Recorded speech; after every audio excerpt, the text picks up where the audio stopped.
let us consider how we use the Moivres theorem to solve some equation involving complex numbers. Suppose we want to solve z to the fourth plus 4 equal to 0.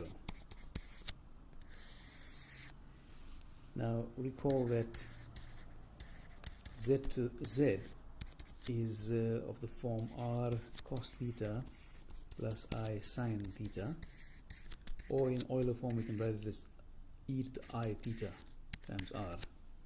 So z to the fourth can be either r to the fourth e to the I 4 theta, or in this form r to the fourth cos 4 theta plus I sine 4 theta if we apply the Moivres theorem.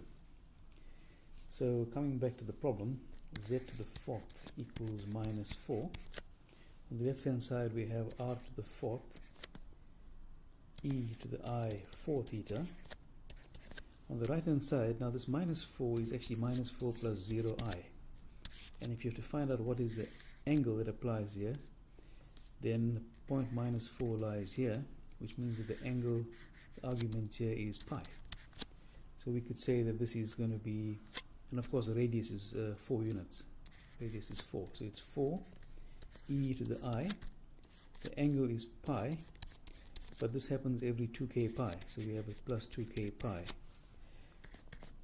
So we can now compare these two and see that when we compare the radial part, we can get r to the 4 is 4, and then if you compare the angle, 4 theta must be the same as that. So we can say r to the 4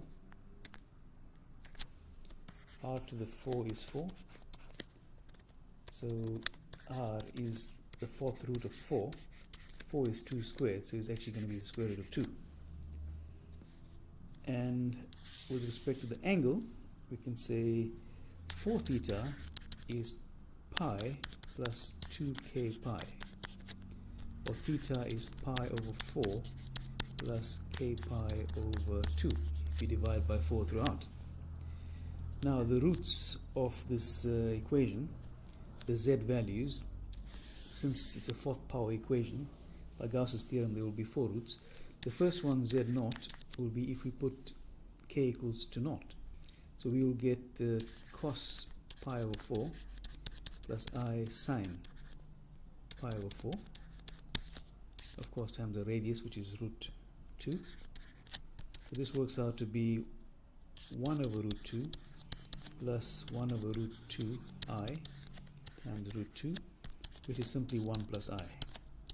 That's the first root. z2, now you put k equals to 1. So here k will be 0, 1, 2 and 3. When k equals to 1, you will get cos of, the angle will become half pi plus quarter pi, which is 3/4 pi, cos 3/4 pi plus I sine 3/4 pi, of course all of this times root 2. Cos of 3/4 pi is negative 1 over root 2 plus I sine 3/4 pi is 1 over root 2 times root 2, giving us minus 1 plus I. So that's how we get z2. Likewise, you will find z3 and z4 in the same way, and effectively you should get all the z's are plus minus 1 plus minus I. So these are the fourth roots of minus 4.